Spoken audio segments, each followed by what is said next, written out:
April 28న తన నక్షత్రాన్ని మార్చుకోబోతున్న శనీశ్వరుడు ఈ రాశుల వారికి అదృష్టాన్ని తీసుకురాబోతున్నారు. నవగ్రహాల్లో శనీశ్వరుడు నక్షత్ర మార్పు అన్ని రాశులపై ప్రభావం చూపుతుంది. కొన్ని రాశులు చెడు ప్రభావం ఉంటే కొన్ని రాశుల వారికి మంచి ప్రభావం ఉంటుంది.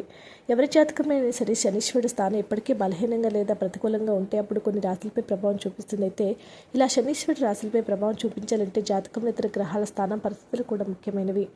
హిందూ మతంలో శనీశ్వరుడికి న్యాయదేవుడు అని పిలుస్తూ ఉంటారు. జ్యోతిష శాస్త్రం ప్రకారం శనిదేవుడికి వ్యక్తి కర్మలను బట్టి ఫలితాలు ఇస్తూ ఉంటాడు. అందుకే అతని కర్మ ఫలదాత అంటారు. ఈరోజు నుంచి సరిగ్గా 6 రోజుల తర్వాత ఈ శనిదేవుడు నక్షత్రాన్ని మార్చుకుంటాడు. వాస్తవానికి శనిదేవుడు అత్యంత నెమ్మదిగా కదులుతూ ఉంటాడు. శనిదేవుడి నెలలో ఉత్తరాభద్ర నక్షత్రంలో ప్రవేశిస్తాడు. జ్యోతిష శాస్త్రం ప్రకారం శనీశ్వరుడు తన రాశి లేదా నక్షత్రాన్ని మారినప్పుడల్లా అది కొన్ని రాశులపై సానుకూల ప్రభావం చూపుతుంది.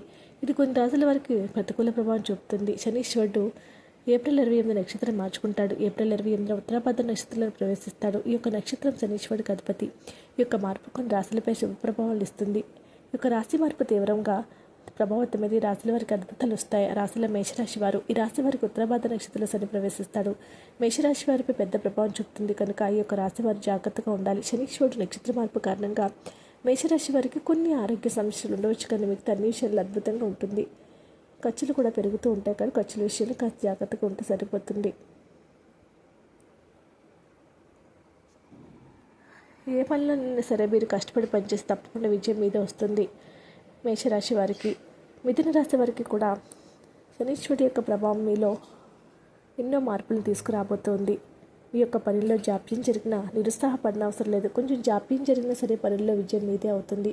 ఇప్పటికే పూర్తి కాని పనులు మీరు పూర్తి చేసిస్తారు. ఏ పనైనా సరే మీ చేతుల్లో నుంచి జరగాల్సిందే. కుంభరాశి వారికి కూడా కెరీర్లో అద్భుతమైన ఫలితాలు పొందుతారు. మీ జీవితంలో ఏవైతే కోల్పోయారో అవన్నీ తిరిగి సంపాదించుకునే సమయం వచ్చేసింది. శనీశ్వర సంచారం ఇలా కొంతమందికి అదృష్టాన్ని, కొంతమందికి దురదృష్టాలు ఇస్తూ ఉంటుంది, కానీ నిరుత్సాహపడిన అవసరం లేదు. మీరు చేసే ఫలితాలు బట్టి మీకు ఈ యొక్క యోగాలు ఏర్పడుతూ ఉంటాయి.